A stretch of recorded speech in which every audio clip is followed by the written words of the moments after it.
Hello दोस्तों, नमस्कार। मैं मनीष पांडे आपका डीपी मनी स्टडी में हार्दिक स्वागत करता हूं। दोस्तों, जैसा कि आप जानते हैं कि मैं DSSP के प्रीवियस ईयर से जो भी क्वेश्चन है मैथ के, जो कि वेरी इंपॉर्टेंट है, इंपॉर्टेंट क्यों ना होगा दोस्तों, जब मैं ऑफिशियली आंसर की जो आता है उसी के क्वेश्चन को सॉल्व कराता हूं। आप तय मानिए, आपका अगर DSSP के अंतर्गत कोई भी एग्ज़ाम क्यों ना हो, उसके जनरल पेपर जो होता है उसमें ये ऐसे ही क्वेश्चन देखने को मिलेंगे। क्योंकि दोस्तों, मैं ना आपको प्रैक्टिस सेट करवा रहा हूँ और ना ही मैं किसी क्वेश्चन को देखकर आपको अपने से बना के बता रहा हूँ। मैं वही क्वेश्चन को सॉल्व करा रहा हूँ जो आपके प्रीवियस ईयर्स क्वेश्चन में जो है पूछे गए हैं। रही बात मैथ की दोस्तों, तो मैथ की मैं ऑलरेडी 7 वीडियो बना चुका हूं। यदि उन 7 वीडियो को आप देख लेते हैं जिसमें मेंसुरेशन भी शामिल है, मेंसुरेशन को कैसे हम हकीकत ज्ञान से पूरी फार्मूला को जो है सॉल्व कर लेते हैं, मात्र एक ही वीडियो में बताए हैं। तो जो विद्यार्थीगण DSSP में सीरियस हैं और वो चाहते हैं कि 20 में 20 नंबर लाएँ, तो प्लीज़ मेरे द्वारा मैथ में पढ़ाए गए 7 वीडियोज, जो एक चैप्टर एक कॉन्सेप्ट पर पढ़ाते हैं। हम एक चैप्टर एक कॉन्सेप्ट पर पढ़ाया गया है, यानी कोई भी एक चैप्टर केवल एक ही कॉन्सेप्ट में बताऊँगा, उसी कॉन्सेप्ट पर पूरी जो है क्वेश्चन जो है सॉल्व हो जाएगा। तो जिन विद्यार्थीगण ने वो वीडियो नहीं देखा है, पहले वो वीडियो जाकर देखें। और अलग अलग मैं प्लेलिस्ट भी बनाया हूँ DSSP रीजनिंग के अलग, DSSP जो PIQ है मैथ का, उसका अलग मैं सीरीज चला रहा हूँ। जो स्टूडेंट वो 7 वीडियो मैथ के और साथ में हमारे PIQ के क्वेश्चन को डेली बेसिस पर देखेंगे, तो तय मानिए उनका 20 में 20 क्वेश्चन सही होगा। यानी यदि आप देख कर जाएंगे तो तय मानना, चाहे आपको कुछ भी आए या ना आए, मैं तो हकीकत ज्ञान से दोस्तों आपको पढ़ाता हूँ कि आप केवल क्वेश्चन पढ़ते जाएंगे और उसको जैसे जैसा क्वेश्चन में देता जाएगा, आप बोलता जाएगा, उससे आप बात करते हुए क्वेश्चन को सॉल्व करते जाएंगे। विश्वास नहीं होता है तो चलिए दोस्तों, इस मैं सेशन को शुरू करता हूँ। यदि आप इस वीडियो को सब्सक्राइब नहीं किए हैं इस चैनल को, तो प्लीज़ इस चैनल को सब्सक्राइब कर लें और लाइक कर दें। चलिए दोस्तों, शुरू करते हैं। दोस्तों, सफलता का सबसे बड़ा मूल मंत्र जानते हो क्या होता है? प्रीवियस ईयर क्वेश्चन को सॉल्व करना। तुम लाख कितना भी पढ़ाई कर लो, कभी सफल नहीं हो पाओगे। यदि तुम कम पढ़ाई करके केवल PIQ यानी प्रीवियस ईयर क्वेश्चन को तुम सॉल्व कर ले जाओगे, तय मानो जैसा तो यहाँ सॉल्व करोगे तो वैसा ही क्वेश्चन वहाँ देखने को मिलेगा और तुम्हारी सिलेक्शन तय है। चलो देखो, पहला क्वेश्चन क्या कह रहा है, यदि 30 और 7 का तृतीय अनुपाती यक्ष है तो यक्ष का मान ज्ञात करो। दोस्तों, मैं अनुपात समानुपात का भी वीडियो बना चुका हूं, आप जाकर वीडियो को देखें और इस क्वेश्चन को चुटकियों में सॉल्व कर ले जाए, चुटकियों में। चलो, अब तृतीय अनुपाती ज्ञात करना है, यानी एक संख्या। देखो, तृतीय अनुपाती कहता है, इसका मतलब क्या होता है, यानी 30 संबंध है, 30 संबंध है 60 समानुपाती। जब तृतीय अनुपाती यक्ष कहता है तो समझ लेना है कि जो बीच वाला है, बीच वाला यानी ये मध्यानुपाती है, मध्यानुपाती सेम हो जाता है, यानी 30 अनुपाती 60 समानुपाती 60 के अनुपाती यक्ष हो जाता है। बात मानो, बात समझ में आ रहा है कि नहीं आ रहा है दोस्तों? आ रहा है ना? यानी हम क्या करते हैं, जब तृतीयानुपाती कहता है तो ये तय मानना कि तुम्हारा मध्यानुपाती जो होगा, यानी बीच वाला जो होगा, देखो प्रथम, तृतीय और ये बीच, इसको क्या कहा जाता है? मध्यानुपाती कहता है। कभी कभी इसे भी ज्ञात करने को कहता है। ये हमेशा क्या होता है, एकदम समान होता है दोस्तों। देखो दोस्तों, 30 संबंध 60 का मतलब होता है, संबंध का मतलब होता है बटा, 30 संबंध 60 का मतलब होता है 30 बटा 60। क्या होता है? बटा 60। समानुपाती का मतलब ये होता है कि इसमें जो अनुपात है वही अनुपात इसमें है। यानी समानुपाती क्या कहता है कि जो रेशियो इसमें है वही सेम टू सेम रेशियो ये भी है। यानी इनडायरेक्टली ये कहता है कि ये बराबर है, यानी ये रेशियो बराबर है किस रेशियो के? इस रेशियो के बराबर है दोस्तों, इस रेशियो के बराबर है दोस्तों। यही बात कहता है। हो गई ना कितना इजी क्वेश्चन दोस्तों? यदि अभी भी मैं कह रहा हूँ कि यदि हमारी वीडियोज़ को नहीं देखो, मैथ जैसा इजी कोई सब्जेक्ट नहीं, रीजनिंग जैसा इजी कोई भी सब्जेक्ट नहीं लगेगा तुमको, यदि मेरी रोज़ आप कंटिन्यू वीडियो को देखते रहते हो। तो दोस्तों, अब बचपन में क्या करते थे, जब बराबर आता है तो यहाँ पर क्या करते थे, त्रिय गुणा करते थे, यानी 30 का यक्ष में गुणा होगा, 30 का यक्ष में गुणा होगा तो 30 यक्ष होगा। और दोस्तों, 60 में 60 से गुणा कभी मत करना, इसको गुणा के रूप में लिखे रहना क्वेश्चन। और यहाँ से देखो, 30 और यक्ष में गुणा है तो गुणा जब बराबर को उधर जाता है दोस्तों, तो किस में बदल जाता है? भाग में बदल जाता है। तो भागे 30 कर दो और कटा दो। और कटा दो, किससे कटेगा दोस्तों? 30 दूना का 60, 2 बार में कटेगा। दोस्तों, कभी भी गुणा पहले नहीं किया जाता है, भाग पहले किया जाता है, ताकि तुम आसानी से सॉल्व कर ले जाओ। और 60 में 2 से गुणा करोगे तो होगा कितना? 120। यही मार के चले जाओगे दोस्तों। कितना ईजी है ना दोस्तों? ऐसे ही विश्वास मानो तुम्हें मैथ बहुत ईजी समझ में आएगा जब मेरे बताए हुए 7 वीडियोज़ को तुम रेगुलरली उसको जाकर विजिट करके देखो। प्ले लिस्ट अलग से बनाया हूँ, एक चैप्टर एक कॉन्सेप्ट के नाम से, और हम एक चैप्टर में एक ही कॉन्सेप्ट बताते हैं और उस चैप्टर को समाप्त कर देते हैं, क्योंकि मेरे लिए हकीकत ज्ञानी सर्वमान्य है। मैं किसी सूत्र को ज़्यादातर नहीं बताता हूँ, लेकिन दोस्तों मेंसुरेशन में सूत्र को तो मैंने बताया है, उस मेंसुरेशन में सूत्र इसलिए बताया, वो भी हकीकत ज्ञान से समझाया हूँ, इसलिए आप उस वीडियोज़ को देखें। आप तय मानिए कि 3-4 क्वेश्चन आपका मेंसुरेशन से आता है DSSP में, तीनों चारों क्वेश्चन को चुटकियों में सॉल्व करोगे दोस्तों। चलो हम नेक्स्ट क्वेश्चन देखते हैं, नेक्स्ट क्वेश्चन क्या कहता है दोस्तों ये क्वेश्चन, दोस्तों ये भी क्वेश्चन जो है वीडियोज़ में मैंने बता चुका है और अभी भी मैं बता रहा हूँ। एक ही फार्मूला दोस्तों लसो मसो का है। लसो मसो की परिभाषा में मैं बार बार बताता हूँ कि एलसीएम का मतलब होता है, माफ़ करना दोस्तों मैं पेन बदलना चाहता हूँ, एलसीएम का मतलब होता है वो, जैसे एलसीएम तुम 2-4 क्वेश्चन का निकालोगे ना, मान लो 4 का और 6 का एलसीएम निकालती है, तो एलसीएम मतलब least common factor, least common multiply, यानी ऐसा मतलब कहता है ये लसो कि वह छोटी से छोटी संख्या जो दी हुई संख्याओं से पूर्णतया विभाजित हो जाए। यानी लसो हमें वो छोटी संख्या मिलता है जो इन संख्याओं से विभाजित होता है, बल्कि एचसीएफ वह बड़ी से बड़ी संख्या होता है जो इनको बारी बारी से क्या करता है, विभाजित करता है। मतलब एचसीएफ वह बड़ा से बड़ा संख्या होता है जो इनको काटता है, और लसो वो छोटा से छोटा संख्या होता है जो विभाजित हो जाता है इन दी हुई संख्याओं का। यही लसो मसो की परिभाषा है दोस्तों, इसको याद करो। ये हम एक विधि बताते हैं और दूसरा हम एक फार्मूला ये बताते हैं कि एलसीएफ किसी संख्या का दिया, अगर 2 संख्याएँ हैं, वो 2 संख्या दी हुई हैं, तो फर्स्ट संख्या इंटू सेकेंड संख्या बराबर इन दोनों संख्याओं का जो एलसीएम होता है वो, और इन दोनों संख्याओं का जो एचसीएफ होता है वो, इसका मल्टीप्लिकेशन कर दो, ये फार्मूला तैयार हो गया। और जो है यही एक फार्मूला तैयार हो गया। तो इससे क्वेश्चन एग्जाम में डायरेक्टली पूछता है, बार बार पूछता है, इसलिए इस फार्मूला को याद करो। एक परिभाषा ये बताते हैं, एक ये बताते हैं, और दूसरा मैं भिन्न का एलसीएम और भिन्न का एचसीएफ बताता हूँ कि भिन्न का एलसीएम क्या होता है। किसी भी भिन्न का एलसीएम यदि निकालना है तो उसके अंश का, किसी भी भिन्न का एलसीएम निकालना है, जैसे एलसीएम का है तो उसके अंश का एलसीएम निकाल लो और बचा जो हर है इसका उल्टा निकाल दो, यानी एचसीएफ निकाल दो। क्या निकाल दो? एचसीएफ निकाल दो, तो तुम्हें भिन्न का क्या मिल जाएगा? लसो निकल जाएगा। यदि दोस्तों तुम्हें भिन्न का पूछ दे, क्या भिन्न का पूछ दे, क्या मसो पूछ दे, यानी किसी भी भिन्न का एचसीएफ पूछ दे, तो क्या पूछा है? भिन्न का एचसीएफ पूछा है। तो तुम सबसे पहले जो भिन्न में अंश और हर होता है तो अंश का एचसीएफ निकाल दो, और जो बचा वो क्या बचा? हर बचा, और इसका उल्टा निकाल दो एलसीएम। यही तुम्हारे भिन्न का जो होता है एचसीएफ होता है। ये बात समझ में आई दोस्तों? ये 4 परिभाषा यदि तुम्हें याद है, इसकी परिभाषा, ये फार्मूला और ये वाला फार्मूला, तो विश्वास मानो, तय मानो कि तुम किसी भी क्वेश्चन को एचसीएफ एलसीएम में से चुटकियों में कर ले जाओगे। अभी भी मैं तुम्हें मौका देता हूँ कि अगर तुम प्रीवियस हमारे वीडियोस को नहीं देखते हो तो देखो और 20 में 20 नंबर लाओ। चलो दोस्तों देखते हैं इस क्वेश्चन को, समझते हैं।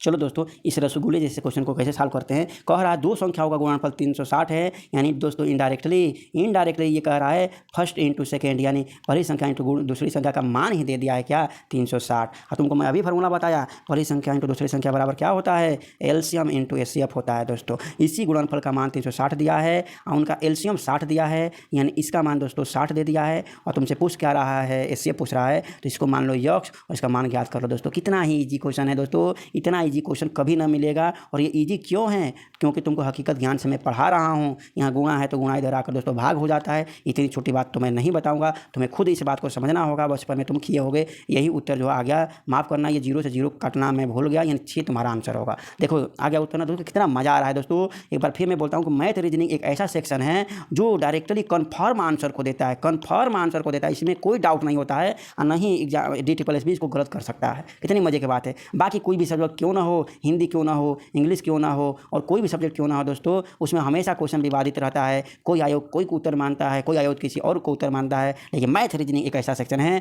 जो आयोग को एक ही उत्तर मारना पड़ेगा, चाहे कोई भी आयोग क्यों ना हो। तो आप सभी से रिक्वेस्ट है कि 20 + 20 यानी सीधे 40 नंबर ये देता है, और आप 40 में से 40 क्वेश्चन को सॉल्व कर सकते हैं यदि हमारे डेली रूटीन के वीडियो को देखते रहें तो। चलो दोस्तों नेक्स्ट क्वेश्चन देखते हैं। नेक्स्ट क्वेश्चन है दोस्तों, राकेश को अपने बिक्री राशि में प्रथम वर्ष 1% और द्वितीय वर्ष में 20% की वृद्धि होती है। उसकी वर्तमान बिक्री राशि इतनी है, तो 2 वर्ष पूर्व उसकी राशि कितनी थी? देखो दोस्तों, मान लो कि ये कोई राशि रही होगी, ये कोई राशि रही होगी, जो भी राशि रही होगी वो यहाँ पर स्थिति मान लेते हैं। ठीक है दोस्तों, प्रथम वर्ष में कुछ वृद्धि हुई है दोस्तों, और द्वितीय वर्ष में वृद्धि होने के बाद कुछ जो है ये राशि प्रथम वर्ष में वृद्धि होकर कुछ बनी होगी, फिर द्वितीय वर्ष में कुछ वृद्धि होकर बनी होगी। प्रथम वर्ष में कहता है दोस्तों कि 1% की वृद्धि होगी, और द्वितीय वर्ष में कहता है दोस्तों कि जो ये वृद्धि हुई है उसकी जो है 20% वृद्धि होगी। तो वर्तमान स्थिति क्या है? मैंने उस राशि का माने मैंने इस स्थिति को पूछ रहा है दोस्तों। कभी भी ये क्वेश्चन आए ना तो विश्वास मानो, मैं सारे स्टूडेंट को बताता हूँ जो भी प्रीवियस ईयर्स वीडियो नहीं देखेंगे तभी ना समझ में आएगा। ये क्वेश्चन फाइनल और इनिशियल वाले पर होता है। यानी फाइनल वैल्यू कौन होता है? जो अंत में आता है। इनिशियल वैल्यू कौन होता है? जो प्रथम होता है, जो प्रथम होता है। तो फाइनल देखो, कोई भी वस्तु जो इनिशियल होती है, इनिशियल यानी कोई भी वस्तु अपने आप में 100% होती है। इस बात को याद रखना। कोई भी वस्तु अपने आप में कितने % होती है? 100% होती है। इस बात को तुम याद करके रखना। और धीरे धीरे या तो वृद्धि होगी या तो कमी हुई होगी। तो ये 100% वस्तु दोस्तों, ये 100% वस्तु जब यहाँ पर आई होगी दोस्तों, जब ये 100% वस्तु जब यहाँ पर आई होगी तो 1% बढ़ गई होगी। यानी 100 कितना % बढ़ गया होगा? 1% बढ़ गया होगा, कोई भी वस्तु 100 था तो 1% बढ़ गया तो कितना परसेंट हो जाएगा? 101%। यानी यहाँ पर वो वैल्यू क्या हो गई होगी दोस्तों? 101% यहाँ पर वैल्यू हो गई होगी। ठीक है दोस्तों, यहाँ आने पर 20% बढ़ जाता है। दोस्तों ये तो बढ़ा हुआ है, ये 101%। देखो समझो, प्रथम वर्ष में 1% और द्वितीय वर्ष में 20% वृद्धि होती है। यानी ये तो नहीं कहा कि किसका, तो समझना द्वितीय वर्ष में इसका हो रहा है 20%, किसका? इसका 20%। यानी 101% तो ये था ही, 101% तो ये था ही, इसका 20% बढ़ गया, यानी ये अपने आप में 100% हो गया। बात को समझो, कोई भी वस्तु जिस रूप में परिवर्तित हो जाता है वो अपने आप में 100% हो जाता है। यानी ये अपने आप में अब 100% हो गया है, यानी ये इसको अब 100% मानोगे, क्योंकि इससे अब ये 20% बढ़ा है, ना कि इससे बढ़ा है दोस्तों, इससे 20% बढ़ा है। यानी 101%, मतलब समझने की कोशिश करो, ये अपने आप में 100% हो गया, क्योंकि अब पहला वर्ष तो बढ़ गया, इसका 1% जोड़ दिए, अब इसका जो है 1% कितना होगा, यानी 101 का जो है 20% अधिक, तो ये अपने आप में 100%। आप 20% अधिक, देखो वृद्धि कर रहा, वृद्धि देखो, वृद्धि कर रहा, वृद्धि माने ये, वृद्धि माने ये, तो ये अपने आप में 100%। आप 20% बढ़ गया है तो कितना परसेंट हो गया? ये 120 हो गया, खुद का 120% हुआ है। किसका? माफ़ करना, परसेंटेज में बदल दिया। देखो दोस्तों, परसेंटेज मतलब क्या होता है? बटा 100 होता है। अब 20% बढ़ गया, इसका मतलब क्या हुआ? 120% हो गया। अब परसेंटेज मैंने बता 100, यानी 120 बटा 100। तो इसको ये लिखो या ये लिखो, कोई एक ही लिख सकते हो, तो ये हमने लिख दिया। ठीक है, तो ये जो वैल्यू है दोस्तों, ये जो वैल्यू है, इसी वैल्यू का मान दिया है तुम्हारा क्या? देखना, इसमें 1% है, इसी वैल्यू देखो, उसकी वर्तमान बिक्री राशि इतनी है, तो 2 वर्ष पूर्व स्थिति कितनी, 2 वर्ष पूर्व कितनी थी, मैंने इसको पूछ रहा है। और इसकी वैल्यू दिया है, इसकी वैल्यू क्या दिया है दोस्तों? इसकी वैल्यू रुपया में दिया है, इसकी वैल्यू दिया है, देखो यहाँ लिख दे रहे हैं, इसकी वैल्यू क्या दिया है? 2,42,400 रुपया दिया है। 2,42,400 रुपया किसकी वैल्यू दिया है? इसकी वैल्यू दिया है। तो दोस्तों इसकी वैल्यू दिया है, हमें पूछ क्या रहा है? 100% की वैल्यू पूछ रहा है। तो देखो दोस्तों, 101 और 120 क्या है? मल्टीप्लिकेशन है। 100 क्या है? डिवीजन है। तो डिवीजन उधर जाकर क्या होगा? भाग होगा। देखो एक लाइन है, यहाँ से देखो परसेंटेज है, तो हम 1% की वैल्यू ज्ञात कर रहे हैं। किसकी परसेंट? 1% की वैल्यू ज्ञात कर रहे हैं। तो ये जो संख्या है उसको ज्यों का त्यों तुम क्या करो? लिख दो। ज्यों का त्यों तुम लिख दो, और जो ऊपर है वो नीचे जाएगा, जो नीचे है ऊपर जाएगा। यानी देखो हम कलर चेंज करते हैं, 100 नीचे है ना, तो भागा के माफ करना, बराबर के उधर जाएगा तो गुणा हो जाएगा, और जो ऊपर है यानी 101 ऊपर है तो नीचे हो जाएगा। परसेंटेज को यहीं रख लिया हूँ मैं 1% की वैल्यू ज्ञात कर रहा हूँ दोस्तों। अब आगे देखो, ये अब 120 क्या हो जाएगा? नीचे चला जाएगा, 120 से नीचे चलाएगा। अब आगे देखो, कलर को चेंज कर दिया, अब देखो कटा रहा हूँ, 0 से 0 कैंसिल हो गया। ठीक है, अब देखो ये कन्फर्म है कि 101 से ये कटेगा, 101 से कटेगा, ये कन्फर्म है। तो तुम 101 से इसे काटोगे तो अलग देखो, केवल इसको तुम लो और इसको 101 से काटो। चलो इसको 00 को तुम अब मन में याद रखे रहना, या तो इसको 1 से 1 काटो, या ये 3 से कट रहा है तो 4 3 आई 12, 4 कर दो, और इसको 3 से काटो, 3 8 है, 3 8 है 24, और यहाँ क्या बचेगा? 2 उतारोगे, नहीं जाएगा तो 0, फिर 3 8 है 24, 808। देखो दोस्तों कितना ईजी हो गया। और 00 को तुम क्या लिख दो? 100 लिख दो, इस 00 को 100 कर दो। ठीक है दोस्तों, ये बात समझो। अब देखो 808 यहाँ 101, काफ़ी ईजी हो गया, 8 बार में कट जाएगा, काफ़ी ईजी हो गया, 8 बार में कट गया है। और ये 8 जो है, अब ये कट गया 8 बार, ये 00 भी है, ये 4 जो है 4 दूना का 8 कर देगा। तो ये क्या बचा दोस्तों?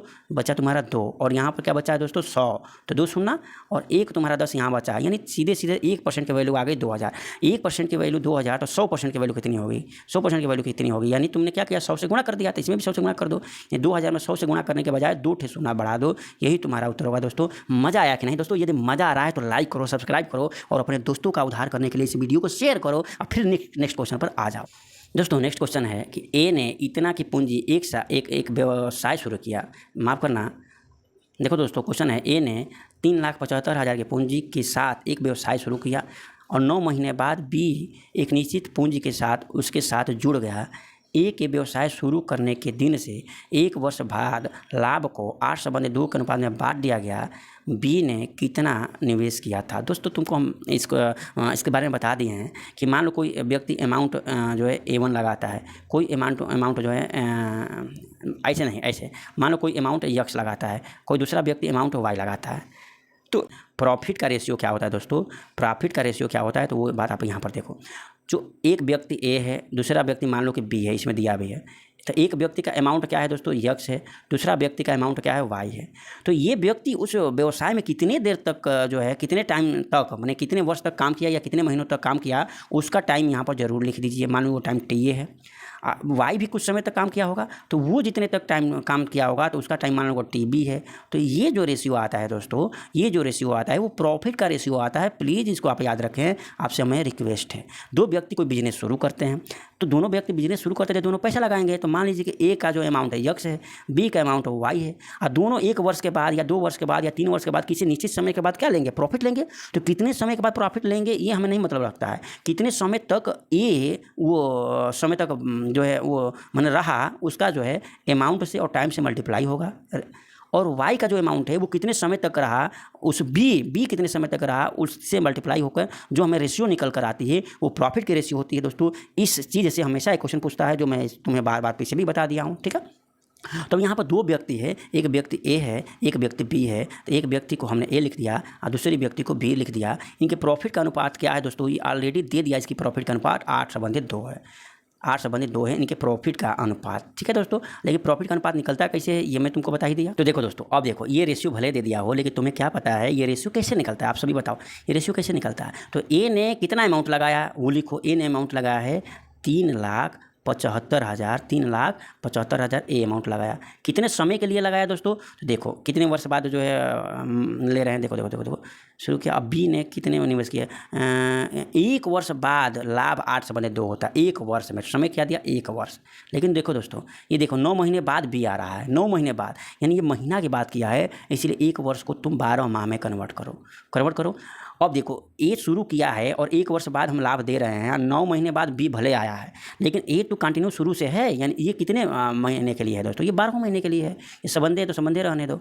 अब तुम B के बारे में देखो, B की कितनी अमाउंट है हमें नहीं पता है, तो इसको मान लीजिए X। B की अमाउंट नहीं पता है तो क्या मान लीजिए X, ठीक है दोस्तों। B की अमाउंट नहीं पता है तो इसे क्या मान लिया, हम X मान लिए, ठीक है। अब देखो कितने दिन तक ये रहा, कितने महीने तक रहा। देखो B जो होता है 9 महीने बाद आता है किसी निश्चित पूंजी को लेकर, वो पूंजी हमने X ऑलरेडी मान लिया, और 9 महीना बाद आता है। तो 12 महीना में ये 9 महीना बाद आया, तो कितने महीने तक साथ रहा है, 3 माह तक साथ रहा है, 9 3 12, तो 3 महीना ही तो निवेश अपना इन्वेस्ट किया। तो वही बात मैंने यहाँ बताया कि अमाउंट इनटू टाइम, इसका अमाउंट ये था, ये 12 महीने तक रहा। और चूँकि साल भर में देखो 1 वर्ष बाद हमें ये लाभ दिया जा रहा है, तो साल भर में ये 12 महीना रहा, ये केवल 3 महीना रहा, अंतिम पे 3 महीने, ठीक है दोस्तों। तो ये रेशियो जो है, ये रेशियो आपस में क्या होनी चाहिए, बराबर होनी चाहिए। यानी ये जो रेशियो आया ये आपस में क्या होनी चाहिए, बराबर होनी चाहिए, क्योंकि ये भी प्रॉफिट का रेशियो है और ये भी प्रॉफिट का रेशियो जो कि मैंने बताया। इसको तुम बराबर कर दो और खटाक से उत्तर पा जाओगे। यानी 375/00 गुणे 12। रेशियो मतलब हम तुमको बताते हैं बटा होता है, बटा X × 3। रेशियो मैंने बटा होता है, इस बात को रट डालो। ये 8/2 का मतलब क्या होता है, 8/2। अब यहाँ से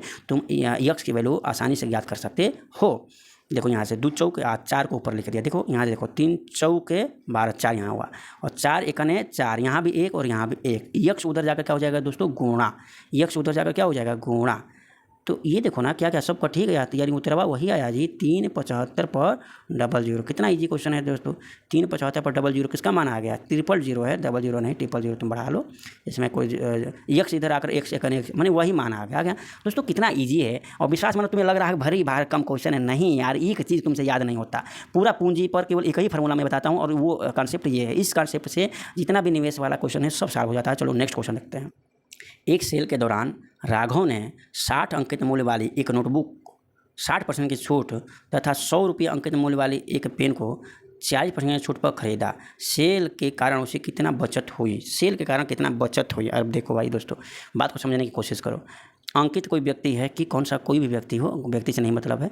एक सेल के दौरान 60 रुपये अंकित। देखो एक बात याद रखना कि छूट हमेशा अंकित मूल्य का निकलता है। हमेशा याद रखना कि छूट हमेशा अंकित मूल्य का निकलता है। ये रट डालो, छूट हमेशा अंकित मूल्य का निकलता है। और लाभ और हानि हमेशा CP पर निकलता है, हमेशा CP पर निकलता है। लाभ हानि CP में से निकाल दोगे या जोड़ दोगे तो हमेशा SP में निकलेगा। और अंकित मूल्य में से छूट कभी भी निकाल दोगे तो हमेशा SP बनेगा। इस बात को हमेशा याद रखना। फिर एक बार मैं बताता हूँ, देख, लाभ और हानि हमेशा CP पर निकलता है, छूट हमेशा अंकित मूल्य पर निकलता है। यदि अंकित मूल्य में से छुटवा को निकाल दोगे, अंकित मूल्य यानी जो तुम्हें सामान खरीदने जाते हो उस पर जो लिखा रहता है उसे अंकित मूल्य कहते हैं, और उसमें जो छूट घटा दोगे तो तुम्हारा SP यानी विक्रय मूल्य निकल जाएगा।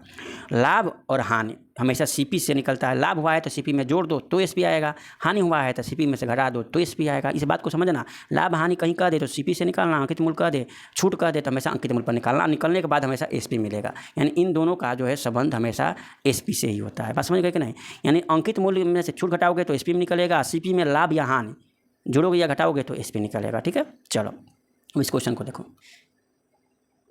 क्वेश्चन है, एक सेल के दौरान राघव ने 60 रुपया अंकित मूल्य वाली एक नोट पर 60% के, मैंने 60 रुपया में एक सामान है जिसमें छूट, देखो छूट निकालना है, छूट ही तो बचत होता है दोस्तों, छूट ही तो बचत होता है, जितना छूट होगा वो बचत होगा। तो छूट केवल निकाले 60 का 60% अगर निकालोगे, देखो 60% छूट करा है, 60 रुपये अंकित मूल्य में 60% छूट करा है, तो डायरेक्ट छूटवे ना, मैंने छूट ही निकाल दिया तो कितना रुपया आया दोस्तों, 36 रुपये आ गया। कितना रुपया आ गया, 36 रुपये आ गया। छूट ही तो बचत होगा, जितना छूट होगा उतना बचत होगा। आगे देखो, 100 रुपया वाले अंकित मूल्य पर 100 रुपया वाले अंकित मूल्य पर क्या करता है, 40% की छूट पाता है। 40% की छूट ही तो हमारा बचत होगा, परसेंटेज मैंने बटा 100, ये 100 से 100 कैंसिल, कितना होगा, 40 रुपया। ये बचत, छूट या बचत, जो छूट होगा वही तो बचत होगा। तुम कोई सामान खरीदने जाओ और उस पर जो छूट होगा उसी को तुम बचत समझ लेते हो, लेकिन हकीकत में होता नहीं है, लेकिन तुम समझते हो। यही पूछ रहा है तुम्हारी बेवकूफ़ी को। 6 में 6 जोड़ोगे तो क्या होगा दोस्तों, 2 और 3 4 7 1 8 82। इतनी सरल क्वेश्चन दोस्तों, विश्वास मानो इन वीडियो को तुम देखते जाओगे तो तुम्हें बहुत ही सरल क्वेश्चन प्रतीत होगा। दोस्तों आपको लगता होगा कि ये टीचर कितना बकवास करता है, पढ़ाता कम बकवास नहीं दोस्तों, आपके प्रीवियस ईयर क्वेश्चन को कराना है और डायरेक्ट एग्जाम में वो आना है, बहुत अच्छी बात होती है, इसमें कोई बकवास की बात नहीं है। देखिए, ए किसी इमारत को 16 दिनों में पेंट कर सकता है और बी उसी इमारत के 25% हिस्से को 3 दिन में पेंट कर सकता है।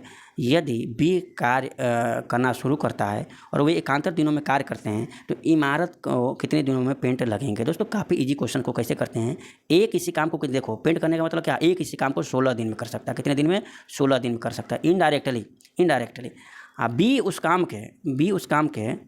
बी इस काम के काम को 3 दिन में कर सकता है। कितने दिन में, 3 दिन में। लेकिन ये 3 दिन में 25% करता है। कितना परसेंट, 25% करता है।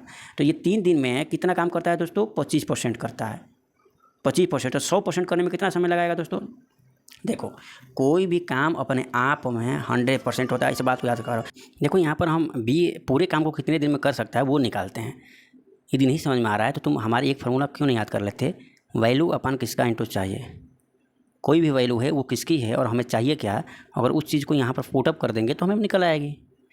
यानी ये कह रहा है कि 3 दिनों बी, देखो बी उसी इमारत के 25% हिस्से को 3 दिन में करता है। यानी ये जो वैल्यू 3 है वो किसकी है भाई, किसकी है बोल, 25% की है। हमें चाहिए क्या, हमें ये चाहिए कि 100% कितने दिनों में कर सकता है। कोई भी काम अपने आप में 100% होता है, कोई भी वस्तु अपने आप में 100% हो जाता है। तो 100% पूरे काम को कितने दिन में कर सकता है, तो 25 चौका 100 चढ़ती हैं 12, यानी पूरे काम को ये कितने दिन में कर सकता है, 12 दिन में कर सकता है। और हमेशा पूरे काम को वो कौन कितने दिन में कर सकता है, वही हम निकालते हैं। तो ये 16 दिन में कर सकता है पूरे काम को, ये 12 दिन में कर सकता है। इन दोनों का एलसीएम क्या होगा दोस्तों, 16 12 का एलसीएम नहीं आता है तो इसका गुणनखंड करो तुम, तो 16 का गुणनखंड होगा 4 × 4। इसका भी गुणनखंड करो 12 का क्या होगा, 4 × 3। इसमें सबसे बड़ा वाले को ले लो जो दोनों में कॉमन हो। सबसे बड़ा वाला क्या है, 4 है। क्या कॉमन नहीं है, ये कॉमन हो गया। जो कॉमन नहीं है वो लिख लो। सबसे पहले इसका काम हो गया है तो इसको गोले में मार लो, ये काम हो गया गोले में मार दो। और जो नहीं है वो देखो दोनों में अब क्या नहीं है, इस 4 नहीं है इसमें तो इसको भी ले लो, और 3 नहीं है तो इसको भी ले लो। तो जो भी मैंने इसमें सभी आता है, और यही मशहूर आता है तो क्या करते हो, जो कॉमन रहता है वही आता है। तो इसमें सभी आता है, लेकिन जो कॉमन है उनमें से कोई एक ही आता है, सभी नहीं आता है। ठीक है ना, ये सब अवयव तो रहेंगे, यानी इससे भी भाग करोगे तो ये कटेगा, इससे भी भाग करोगे तो कटेगा। बात समझ में आ ही रही होगी तुम्हें। तो ये जो निकल कर आता है वो टोटल काम निकल कर आता है। ये जो एलसीएम निकल कर आता है वो टोटल वर्क निकल कर आता है। क्या वर्क, टोटल वर्क निकल कर आता है। और अब तुम निकालोगे इफिशियंसी, यानी इससे इसमें भाग करोगे तो 4 से भाग करोगे। देखो 16 है तो मैंने 2 × 4 है, 2 × 4 कट जाएगा, क्या बचेगा, 3 बचेगा इफिशियंसी। और इसमें भाग करोगे तो 4 और 3 गायब हो जाएगा, 4 बचेगा। यानी ये दोनों देखो, ये इफिशियंसी है, क्या है दोस्तों, इफिशियंसी है, ये इफिशियंसी है। ये क्या है दोस्तों, वर्क है। और ये क्या है दोस्तों, इन लोगों का अलग अलग पर्टिकुलर टाइम है। क्या है दोस्तों, टाइम है कि पर्टिकुलर वो कितने दिन में कर सकते हैं। और एक फार्मूला केवल हम काम में बताते हैं, वर्क ऑफ टाइम में बताते हैं कि E बराबर होता है W/T, यानी एफिशिएंसी बराबर होता है वर्क अपॉन टाइम। यानी कितना वर्क है और कितना समय हम भाग कर देंगे तो एफिशिएंसी निकल कर आएगा। और एफिशिएंसी क्या बताता है, एफिशिएंसी बताता है कि कोई भी जो वस्तु है वो 1 दिन या 1 घंटा या 1 मिनट, यानी कोई भी एकांक समय में कितने काम को कर दे रहे हैं, ये हमें एफिशिएंसी बताता है। यानी ये जो व्यक्ति ए है वो, इसकी एफिशिएंसी 3 है। इसका मतलब ये है कि टोटल वर्क कितना है, 4 × 16 48 टोटल वर्क है। तो इसका मतलब ये है कि यह व्यक्ति जो है वो 1 दिन में 3 काम को करेगा, यही एफिशिएंसी बता रहा है। ए जो व्यक्ति 1 दिन में 3 काम करेगा। बी की एफिशिएंसी 4 है, इसका मतलब 1 दिन में 4 काम करेगा। टोटल कितना काम है, 48 को काम करने में कितना समय लगाएगा, 1 दिन में 4 तो 48 को काम करने में बताओ, हाँ बोलो बच्चों, 12 दिन। देखो यही तो है, बात समझ में आया। एफिशिएंसी क्या बताता है, तो 1 दिन में किया हुआ कार्य या 1 घंटा में किया हुआ कार्य, जो भी मात्रक हो दिन या समय, उस हिसाब से। ठीक है दोस्तों, ये बात समझ में आ गई। चलो दोस्तों, इतना मैं फिगर बना दिया तो केवल तुम्हारे लिए ही फिगर बनाया हूँ, और इस फिगर को तुम जो है हमेशा ध्यान में रखोगे, ठीक है। अब इसको हम थोड़ा सा मिटा देते हैं। E बराबर W बटा T, इस चीज़ को तुम हमेशा याद रखना, भूलना नहीं, ठीक है। चलो अब इस हिसाब से देखो क्वेश्चन क्या कर रहा है। क्वेश्चन ये कह रहा है कि बी काम करना शुरू करता है, यानी सबसे पहले बी जाता है, ठीक है ना। पहला दिन बी गया, बी काम करना, और एकांतर दिनों में कार्य करते हैं। माने उसके बाद क्या होता है, यदि बी काम करना शुरू करता है और वो एकांतर दिनों में काम करते हैं, इसका मतलब ये हुआ वो एकांतर दिनों में काम करते हैं, का मतलब ये हुआ कि पहला दिन बी जाता है, उसके बाद तुम्हारा ए जाता है, उसके बाद दूसरा दिन ए जाता है, तीसरा दिन तुम्हारा जो होता है फिर बी जाता है, चौथा दिन तुम्हारा फिर ए जाता है, माफ़ करना, चौथा दिन फिर तुम्हारा, इसी तरीक़े से एकांतर क्रम में। तो दोस्तों कभी भी एकांतर क्रम का जो आ जाए क्वेश्चन, तो तुम देखना कब रिपीटेड होता है, कब पीरियड बनता है। देखो हर एक तीसरा दिन पीरियड बनता है, यानी 2 दिन के बाद हर एक तीसरा दिन पीरियड बनेगा। देखो 2 दिन के बाद देखो तीसरा दिन कौन गया, बी गया ना, यानी ये 2 दिन जो है के बाद पीरियड बन रहा है। तो जो पीरियड बनता है दोस्तों, अब फिर कौन जाएगा, इसके बाद बी ही जाएगा। देखो बी ही जाएगा, यानी 2-2 दिन का पीरियड है, तो हमेशा पीरियड के रूप में लेकर चलते हैं, यानी बी पहले गया फिर ए गया, ये 2 एक पीरियड बना। ये पीरियड कितने दिन में हो रहा है दोस्तों, 2 दिन में हो रहा है, 2 दिन का पीरियड बन रहा है। ये 2 दिन में कितना काम होगा, तो बी जाएगा तो कितना कर आएगा, एक दिन में 4 काम करके आएगा। ए दूसरे दिन जाएगा तो उस दिन कितना काम करके आएगा, 3 करके आएगा, यानी 2 दिन में इन दोनों के द्वारा ये 4 काम करेगा, ये 3 काम करेगा, कितना काम हो जाएगा, 7 काम हो जाएगा, निकल गया। और 2 दिन का ही पीरियड चलेगा, यानी 2-2 दिन का ही पीरियड लेकर चलोगे। कितना काम हमें करवाना है दोस्तों, तो हमें 48 काम करवाना है। कितना काम करवाना है, 48। तो तुम 6-7 काम जो है 2 दिन में कर रहे हो, तो तुम ऐसी संख्या से तुम गुणा करोगे तो वो संख्या या तो 48 हमें काम करना है, तो वो संख्या 48 आए या 48 से कम आए। तो देखो 7 से अगर गुणा करोगे तो 7 से 49 काम हो जाएगा, तो 6 से गुणा करो, यानी 6 से गुणा करो। इसमें जिससे गुणा करोगे उतना ही तो इससे भी गुणा करोगे, क्योंकि 2-2 दिन 6 बार जब जाएगा, 2-2 दिन 6 बार जाएगा तो कितना दिन होगा, 2-2 दिन 6 बार जाएगा तो 12 दिन होगा, 2 छक्का 12, और 7-7 काम 6 बार होगा। देखो 2-2 दिन 6 बार, यानी 12 दिन में 7-7 काम 6 बार होगा कि नहीं होगा, यानी 7 से 42 काम तुम्हारा संपन्न हो गया। कितना काम, 42 काम, यानी 12 दिन में तुम्हारा 42 काम संपन्न हो गया। अब कौन जाएगा बताओ, अब कौन जाएगा, देखो एक पीरियड के बाद कौन जा रहा है, जो पहले जाता है, कौन जा रहा है, एक पीरियड हो गया तो कौन गया, ये गया, फिर दूसरा का पीरियड हो गया तो कौन गया, फिर भी बी ही गया, यानी ये पीरियड के रूप में जो काम होगा वो बी ही जाएगा, यानी 12 काम हो गया। और बी जाएगा चौथा दिन, 13वां दिन बी जाएगा, 13वां दिन बी जाएगा। तो बी तो एक दिन में 4 काम कर सकता है, लेकिन काम बचा कितना, ये देखो 4 काम हमारा हो गया, तो बचा कितना काम कितना बचा है बताओ तुम। तो काम हमें जो है कितना हो गया है दोस्तों, यहाँ 42 काम हो गया है, तो कितना बचा, 48 में से 42 घटा दो तो कितना काम बचा, 6 काम बचा। कितना काम बचा, 6 काम बचा। कितना काम बचा है, 6 काम बचा है। तो जब 13वां दिन बीत जाएगा तो 4 काम करके चला आएगा, 4 काम और कर लेगा, यानी 42 + 4, यानी कितना काम हो जाएगा दोस्तों, 46 काम हो जाएगा। और 14वां दिन किसको भेजोगे दोस्तों, 14वां दिन जाएगा ए। 13वां दिन तो बी गया, 14वां दिन कौन जाएगा दोस्तों, ए। और 46 काम हो गया, 14वां दिन जाएगा ए, 46 काम हो गया। तो 14वां दिन जाकर पूरा काम अगर ए करेगा तो 3 काम करके आएगा, लेकिन 46 काम हो गया, बचा कितना, 48 में 46 गया, 2 काम बचा, 2 काम बचा। और ई की एफिशिएंसी कितनी, 3 है, तो समय कितना लगाएगा, 2/3 ही ना तो लगाएगा, क्योंकि तुमको बताते हैं ई बराबर होता है W/T। तो यहाँ से T इसमें मल्टीप्लाई होगा तो क्या होगा, T × E = W। तो यहाँ से टाइम निकालोगे तो क्या होगा, वर्क बटा एफिशिएंसी। वर्क काम बचा है कितना दोस्तों, हमारा काम बचा है 2, और एक एफिशिएंसी की 14वां दिन जाएगा, एक एफिशिएंसी है 3। तो 14वां दिन पूरा काम नहीं जो है ए करेगा, क्योंकि 2/3 दिन ही काम कर पाएगा, समय ही काम कर पाएगा। यानी कुल कितना दिन होगा दोस्तों, एक तो 13 दिन होगा, 13 दिन टोटल होगा। 14वां दिन अगर पूरा काम करता तो एक दिन ले लेते, लेकिन 13 दिन तो पूरा काम करेगा और 2/3 दिन करेगा 14वां, यानी 13 सही 2/3। देखो दोस्तों ये तुम्हारा उत्तर आ गया। दोस्तों ये बताने में हम बड़ा जरूर किए क्योंकि तुम्हें समझाना था, लेकिन क्वेश्चन है बहुत ईजी, इस प्रोसेस से तुम अवश्य करके आना, ऐसे क्वेश्चन को छोड़ा नहीं जाता है। चलो नेक्स्ट क्वेश्चन देखते हैं। यदि ये क्वेश्चन दोस्तों तुम्हें समझ में आ गया होगा ना, तो वर्क एंड टाइम के हर एक क्वेश्चन लगभग इसमें समाहित हो गए हैं, और तुम्हें वर्क एंड टाइम से हार्ड क्वेश्चन मैंने बता दिया। ईजी से ईजी अगर आएगा तो तुम नेसेसरी रूप से करके आओगे। चलो अब नेक्स्ट क्वेश्चन देखते हैं। यानी तुम्हें क्या समझ में आ रहा है, कि ये समझ में आ रहा है कि ये एक ही क्वेश्चन करा रहा हूँ लेकिन वो पूरी चैप्टर भी खत्म कर दे रहा हूँ। तो चलो नेक्स्ट क्वेश्चन देखते हैं। है कि किन्हीं 3 संख्याओं का औसत 20 है, और यदि उनमें से 2 संख्याएं 14 और 21 है तो तीसरी संख्या क्या ज्ञात करो। दोस्तों ये काफ़ी इजी क्वेश्चन है, बहुत ही इजी क्वेश्चन है।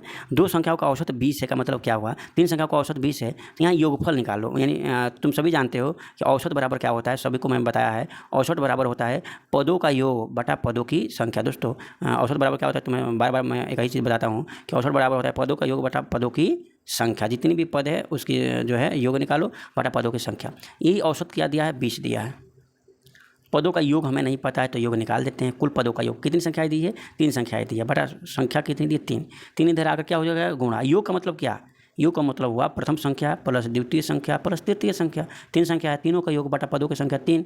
3 इधर आकर क्या होगा, गुणा होगा, तो क्या होगा 20 60। 60 बराबर हुआ प्रथम संख्या प्लस द्वितीय संख्या प्लस तृतीय संख्या, यानी तीनों संख्याओं का योग। इसमें प्रथम 2 संख्याओं का योग दे दिया, कितना दे दिया दोस्तों, प्रथम 2 संख्याओं का योग, किन 3 संख्याओं का, प्रथम 2 संख्याएँ दे दिया 14 और 21। तीसरी पूछ रहा है, ये दिया है 14, ये दिया 21, तो 14 और 21 कितना होता है दोस्तों, 14 और 21 होता है 35। 14 और 21 कितना होता है दोस्तों, 35। 35 इधर जाएगा तो क्या होगा, घटाना हो जाएगा।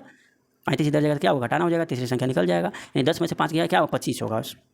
ये क्या है दोस्तों, यही तुम्हारा उत्तर है। 60 में से 35 गया 25। चलो नेक्स्ट क्वेश्चन देखते हैं। ये है ना दोस्तों, अभी मैं कह रहा हूँ कि औसत का जो भी जो है लोग वीडियो नहीं देखे हैं, मेरे वीडियो को जाकर देखें, इससे भी हार्ड क्वेश्चन को सॉल्व कर ले जाओ। नेक्स्ट क्वेश्चन है दोस्तों, एक व्यक्ति इतना में एक कार खरीदता है और उसकी मरम्मत इतना पर व्यय करता है। मतलब खरीदा कितना है दोस्तों, एक व्यक्ति तो एक खरीद कर लेकर आया कार 9,58,000 में, ठीक है दोस्तों। 9,58,000 में कार खरीदा, प्लस लाता है तो मरम्मत भी कराता है। जैसे तुम बाइक खरीदते हो तो क्या करते हो, सीट बेल्ट लेते हो, मिरर ग्लास लेते हो, तो ऐसे ही मरम्मत कराने के लिए 22,000 उसने खर्च किया। अभी भी तो खरीद मूल्य में ही तो जोड़ेंगे दोस्तों इसमें, ये खरीदा हुआ मूल्य भले है लेकिन ये भी तो लागत तुम्हारा लग ही रहा है सामान खरीदने में, तो ये भी खरीदा मूल्य भी है, यही खरीदा मूल्य भी है। यदि वह 12% का लाभ अर्जित करना चाहता है, मैंने एक्चुअल में खरीदा मूल्य ये भी है, खरीदा मूल्य ये भी है, दोनों एसपी है, हम चाहता है तो उसका विक्रय मूल्य मैंने लाभ प्रतिशत दे दिया है, कितना परसेंट, 12%। तो दोस्तों इसका क्रय मूल्य में कितना पैसा लगा दोस्तों, पहले देखो क्रय मूल्य में कितना लगा, तो पहले जोड़ो, 3 जीरो जोड़ोगे तो 3 जीरो त्यों का त्यों तुम्हारा क्या होगा, उत्तर आएगा, उत्तर दे। अब देखो 8 में 2 जोड़ोगे तो 10 का 0 और 5 तो 7 1 8 और 9 तुम्हारा ऐसे उत्तर आएगा, यानी 9,80,000 तुम्हारा क्या है, ये सीपी है। और सीपी में जब लाभ या हानि जोड़ते हो तो तुम्हारा क्या निकलता है, एसपी निकलता है। और सीपी हमेशा याद रखना अपने आप में, सीपी अपने आप में कितना परसेंट होता है, 100% होता है। और लाभ होगा तो उसमें जोड़कर एसपी प्राप्त करोगे, हानि होगा तो उसमें घटाकर एसपी यानी विक्रय मूल्य ज्ञात करोगे। कह रहा है कि 12% का लाभ होता है, तो ये अपने आप में कितने परसेंट है दोस्तों, 100%। तो 12% का लाभ होता है तो 100% कितने में बदल जाएगा, 112% में, क्योंकि 100% तो सीपी ही है, माफ़ करना 100% सीपी है, क्योंकि सीपी अपने आप में 100% होता है, लाभ हमारा 12% है, तो 12% जोड़ते ही 112% हो जाएगा। और वही पूछ रहा है, ये 100% की वैल्यू ये है और तुम्हारा 112% पूछ रहा है, तो वैल्यू अपन किसका इंटू चाहिए से लगा लो या डायरेक्ट इसका 112% निकाल लो, काम खत्म। 2 से सुना कैंसिल, 112 से गुणा करोगे, मान लो नहीं समझ में आ रहा है तो पहले इसका इकाई डिजिट में 2 जीरो आएगा, सभी में 2 जीरो है। और इसका इकाई डिजिट क्या है, देखो इसका इकाई डिजिट जो है, इसका अंक में देखो, अंक में इसका 2 है और इसका अंक में क्या है दोस्तों, 8 है। 8 दूना का क्या होगा 16, यानी 6 पर 2 जीरो किस में आ रहा है, ढूंढ लो। 6 पर 2 जीरो किस में आ रहा है, देखो इसमें 8 पर 2 जीरो आ रहा है, 4 पर 2 जीरो आ रहा है, 9 पर 3, 6 पर 2 जीरो इसमें आ रहा है। तो पढ़ने वाले लड़के पूरे थोड़ी ना गुणा करते हैं, जो जिद्दी प्रकार के होते हैं वही जो है पूरे में गुणा करके समय को कर देते हैं बर्बाद। चलो नेक्स्ट क्वेश्चन देखते हैं दोस्तों मैं बहुत लोगों से मिलता हूं तो लोग कहते हैं कि सर मेंसुरेशन में इतना फार्मूला है, इसलिए मैं मेंसुरेशन की आपकी वीडियोस को जो है या आपके सूत्र को मैं याद करना पसंद नहीं करता। दोस्तों यदि मेंसुरेशन की मेरी 1 घंटा 25 मिनट की वीडियो देख लिए तो विश्वास मानो आधे से अधिक तुम फार्मूला को वहीं पर याद कर ले जाओगे। और मेंसुरेशन में जो मैं 2D और 3D बताया हूँ केवल उसी को तुम देखना, DTPLSB में शुरू के जो है उसको देखने की कोई ज़रूरत नहीं है, देख लेते हो तो भी ठीक है, नहीं तो अंत में जो 2D और 3D बताया इन दोनों को फार्मूला याद कर लोगे तो तुम्हें 3 से 4 बैठे बैठे क्वेश्चन मिलेंगे और सबसे आसान लगेंगे। तो तुम पहले फार्मूला देखते नहीं हो, जाकर पढ़ते नहीं हो और कहते हो हमें मेंसुरेशन बहुत हार्ड लगता है। देखो तो वीडियो तुम्हें 1 घंटा 25 मिनट देखने का तुम्हारे पास समय नहीं है और तुम हमें या टीचरों को कहोगे कि हमें मेंसुरेशन समझ में नहीं आता है, बहुत हार्ड है, फलाना ठिमका। अरे पहले देखो तो 1 घंटा 15 मिनट की वीडियो, ना समझ में आए तो फिर कहना। 3-4 क्वेश्चन जब डायरेक्ट कह रहे हैं तुमसे आ जाएगा तो जाकर देखो। तो बीमा दे दिया, बीमा का मतलब क्या, राशि दे दिया, यानी ये लंबाई गुणे चौड़ाई गुणे ऊंचाई दे दिया है, क्या ये। और घनाकार टैंक का आयतन पूछ रहा है और आयतन बराबर लंबाई गुणे चौड़ाई गुणे ऊंचाई होबे करता है, यानी गुणा के रूप में खुदे दे दिया है, तो सीधे इनका गुणा कर दो। और तुम्हें नहीं समझ में आ रहा तो इकाई डिजिट देखो, सबका 2 का समान है, 2 का समान है लेकिन बाकी का अलग है, तो एक बार गुणा करके देखो।